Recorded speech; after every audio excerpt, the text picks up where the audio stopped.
this schedule really shapes up for a playoff run with a 12-team playoff. Areas that, you need to get from experience, which is just, hey, I need to make quicker decisions. How do you define success for this team? National championship. What's going on, y'all? Bud Elliott here of the Cover 3 College Football Podcast, talking a little summer school today.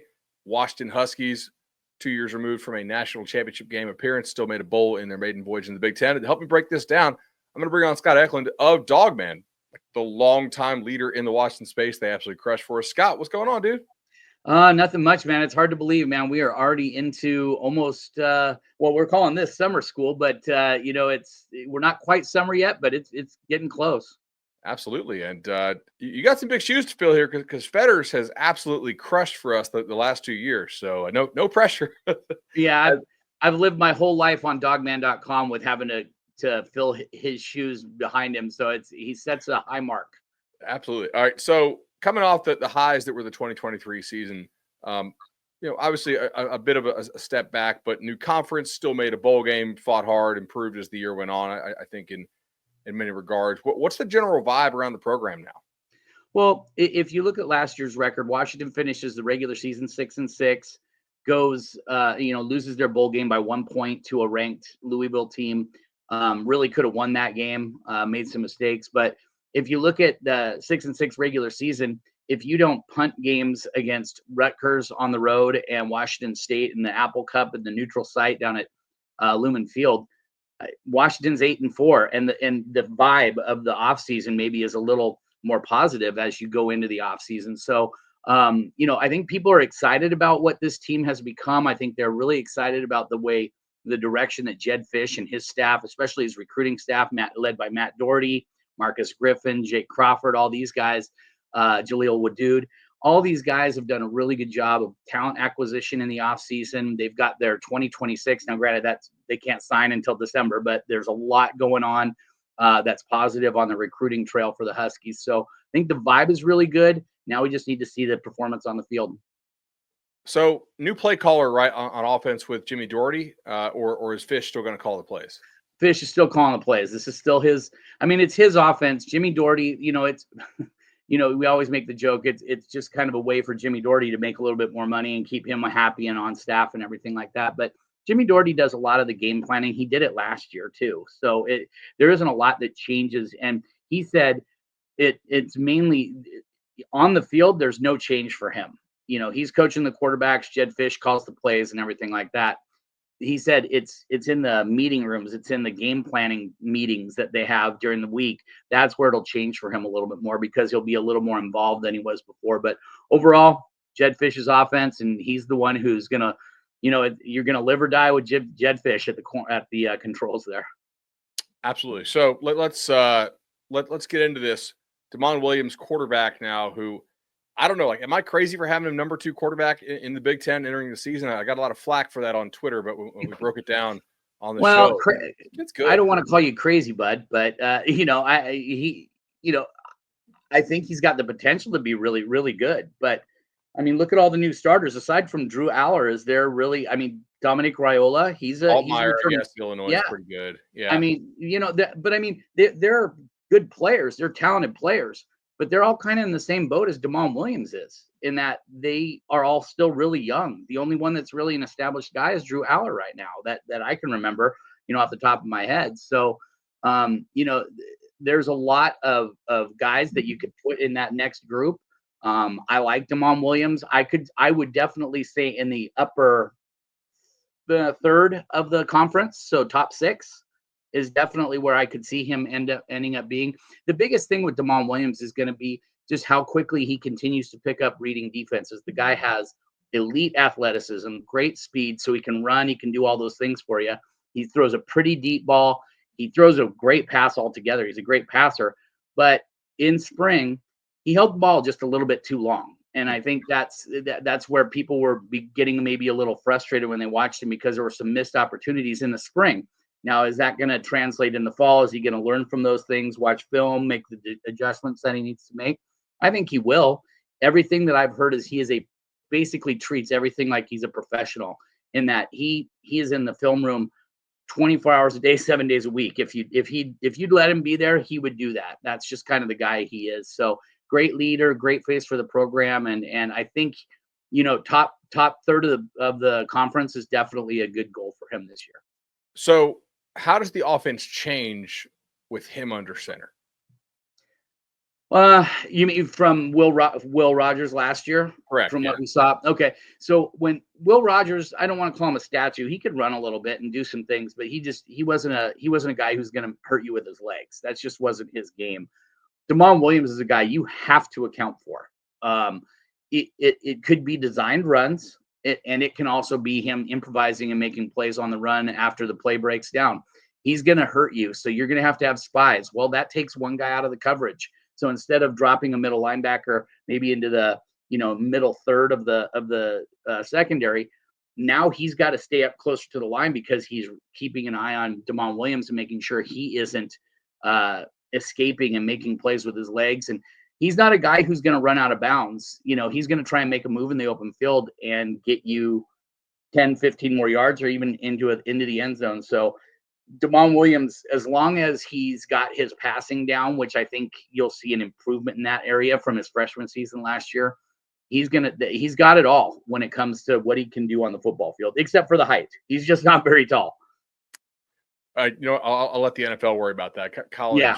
You can win with short guys in college some. Yep. And occasionally in the NFL, but usually not. Although Russell Wilson certainly up in your neck of the woods. Yeah, but for every Russell Wilson, there's 20 other guys that didn't do anything. So yeah, and 20 other dads who think that their kid's Russell Wilson and not the bigger exception to the rule. Okay, so Jonah Coleman's back. Receiver room is kind of in flux. Yeah. For college fantasy, who's the guy who you think has the potential to be like the absolute stud and get all the catches for this offense? Well, if we're talking this year, it's Denzel Boston. No question in my mind. He was the leader for the team last year from the receiving group. He's going to be the leader this year. They add Omari Evans from Penn State, but in his career, I believe he's only had 40 receptions for almost 600 yards and 6 touchdowns in his 4 years at Penn State. Now, that was more of a running offense. It was more of a, I don't want to say pedestrian, but they were just more of the dink and dunk. They didn't do a lot of passing down the field. Omari's game is pure speed. So what they're hoping to do is have Omari Evans take guys deep, and that leaves the underneath for Denzel Boston, who can also get deep too, but he's going to be more of that intermediate guy. I think if we're talking 2 years from now, Rashid Williams is the guy. I mean, and we all know that things can change in a heartbeat when it comes to a college football roster. Guys aren't here for 4 or 5 years sometimes. Usually it's like a year or two, and then you kind of cross your fingers that you can keep them around. But Rashid Williams has all the talent to be an absolute stud, and I think he's going to be one of their breakout guys this year. But if we're talking about the leader in that wide receiver room, it's Denzel Boston. He's big. His catch radius is ridiculous. And he's a really solid leader for the Huskies. He just didn't play this spring because he was recovering from off-season surgery. He'll be back to 100%, obviously, by the time the season starts. Yeah, basically the coaches said if they were playing games, he would have been playing. But he just they weren't going to risk him getting re-injured or anything like that. So he just did a lot of work on the side. He did some positional work during the day, in the lead up to 11-on-11 and full contact work, but. When it comes to just talent on the football field and talent as a receiver, Denzel Boston is the guy this year.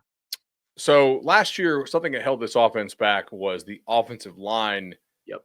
It'd be hard to be worse, I think, but I got to ask you about it. What are we looking at here?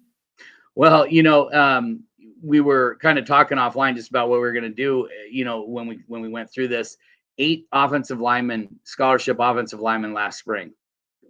Fast forward to this year, there were 19 guys that were on the roster that were scholarship offensive linemen. They have loaded up at the offensive line group. They brought in a starter in Carver Willis from Kansas State. He was a starter at right tackle, I think, for 2 full years for Kansas State. He'll play left tackle for Washington. Drew Azzopardi returns at right tackle. So the belief is, we've got our offensive line, our tackles set. Paki Finau is a redshirt freshman that the coaches absolutely love.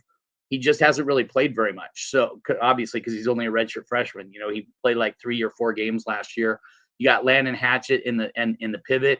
You got Garen Hatchett, who's likely going to be the starter, but then you got two really, really good freshmen in Champ Talelea and John Mills, both of whom got a lot of reps with the first team and second team during spring ball. So I think you're looking at an offensive line who is still going to be young, still not going to be that overpowering line that we saw, especially in the 2023 season when Washington had, Troy Fautanu and Roger Rosengarten, and you had just a ton of talent. Every starter along that offensive line is either playing in the NFL currently or is on its way to playing, because Parker Brailsford down at Alabama was their starting center all season long. So, and he's probably going to be an NFL draft choice this next spring. So, I think Washington fans got a little spoiled by what they had in 2023. And then obviously 2024 was a huge drop off.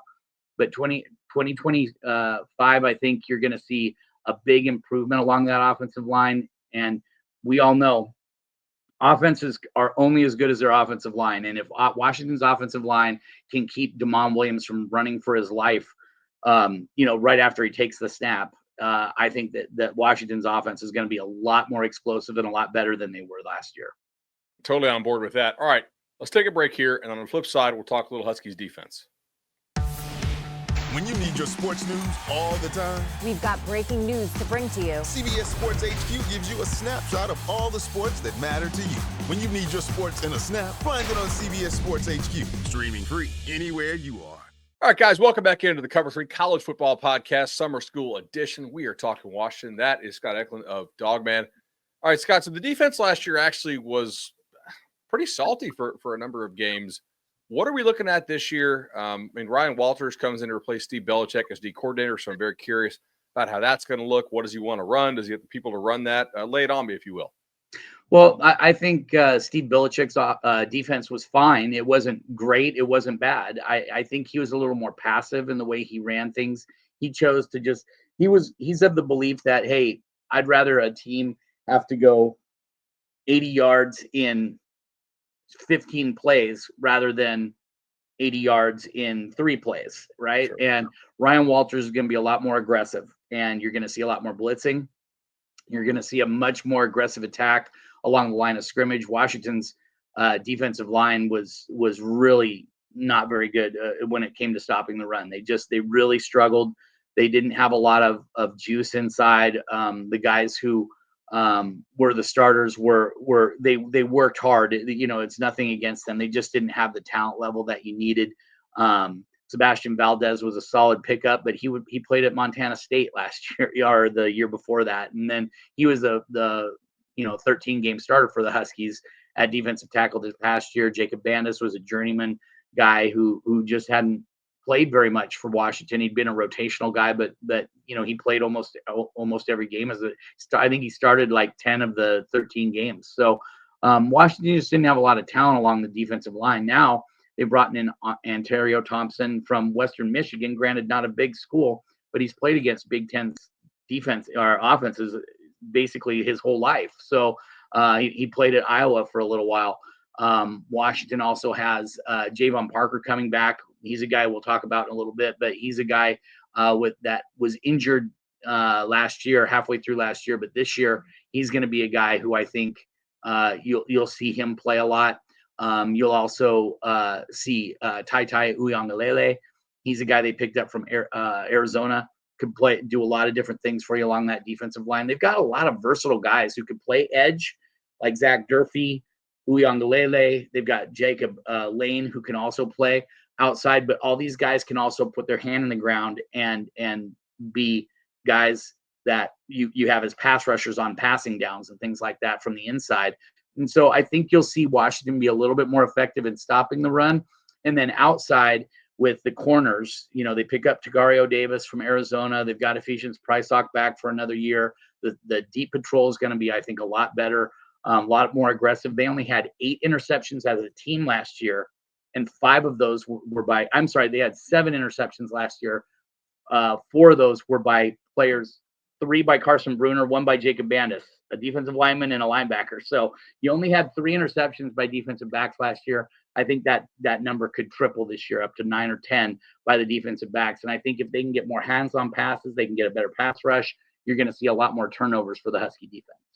Certainly interesting there. I mean, I thought their pass D last year was pretty good, but maybe they didn't face like a ton of elite quarterbacks at times. Well, it was because they were getting run on all the time. Right, It's kind of that yin and yang that, they're off there. If you just look at the stats, their pass defense was awesome, but they just didn't have to get thrown on very much because teams like Iowa, teams like Penn State, teams like Oregon just ran that down their throat and they couldn't stop them. And I don't think that's going to be the same this year.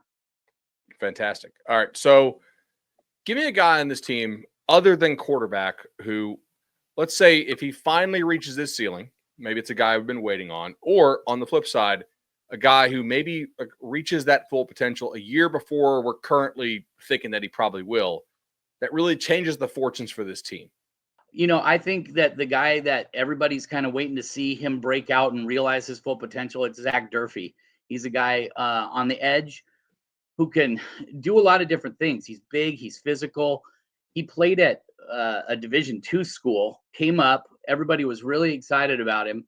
And then because of transfer rules and all that different stuff, didn't even get to play in 2024. I think he got in 2 games, and I think that was basically the Sugar Bowl and the conference title game in 2023. And then last year, that was supposed to be his breakout year. He blows out both toes and basically has turf toe that he has to deal with and misses all but like 5 games last season. So, and he only played 2 games healthy, but, and still finished second on the team, I think in sacks with like 3.5. So that should just tell you where the pass rush was last year. If he realizes his full potential, the defense is going to be as good as I think the defense is going to be. I think it's going to be even better. He's going to elevate them because if he can get you a consistent pass rush, get you 10 sacks on the season, get you another, 20, 30 pressures, things like that, which I think he's capable of, Washington's going to be a lot better off in the secondary and defense overall.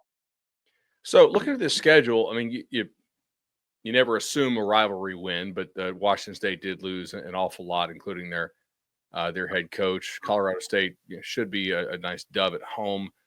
Should start 3-0, really. And then you have to play Ohio State, Oregon, and Michigan, but you do lose some, or you do miss some of the kind of like better middle teams, I guess, in the league. Like I'm seeing Purdue on there. I'm seeing UCLA on there. I see Rutgers. I see Maryland. I mean, that's and Wisconsin, who was dreadful last year. This seems like a schedule that if you got your act together, you could really do something with. Maybe there's a hard cap at the top with the big 3 there and potentially, but you got to feel like there's a real opportunity here for Washington, right? Yeah, you talk about the big 3, Michigan, Ohio State, Oregon. I mean, if you're breaking down the Big Ten, those are the big 3, at least this year, and Penn State, traditionally, and Penn State, Penn State is number 4, right up there as well. But you get Ohio State. I think it's Ohio State's first road game of the season.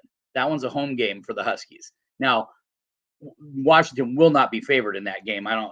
Ohio State's got dudes everywhere on that roster, but they're going to have a new quarterback. They're going to have, new defensive guys. They still have Caleb Downs. They still have Jeremiah Smith. Those are 2 really good players. But Washington gets them on the road for the first time. So what does that look like? It could, you could see an upset. I doubt it, but we could chalk that up as an L.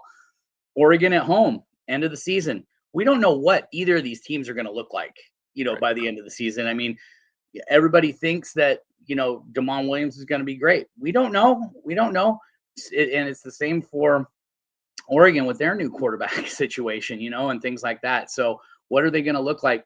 The toughest home game, aside from those 2 home games, the toughest home game, I think, is that Illinois game. Illinois is sneaky good. They're a good team. They've got a lot of talent. They've got a lot of big guys that can mow you over. And Brett Bielema has no qualms about handing it off 70 times a game if that's the way he's going to win. So he isn't a guy who has to throw the ball all over the park. So I think that one's a key game for Washington.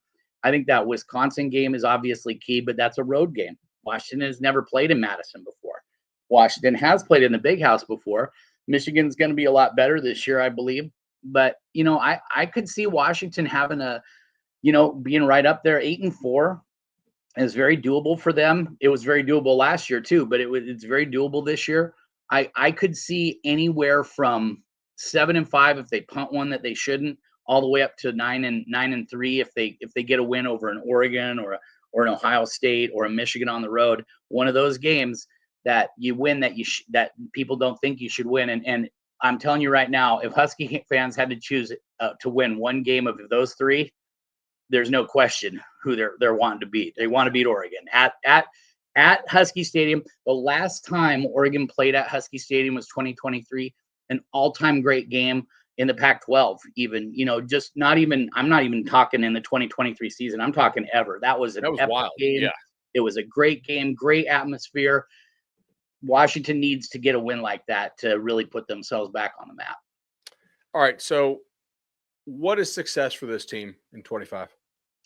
I think success is if you can get to like 8-4 on the season, even if you lose those 3 games that we just talked about, and then maybe you lose to a Illinois at home, which you don't want to do, or a Wisconsin on the road, or UCLA. Washington never plays well in the Rose Bowl. I think Washington's better than UCLA, but you know what? The Rose Bowl, man, they just don't play well that often.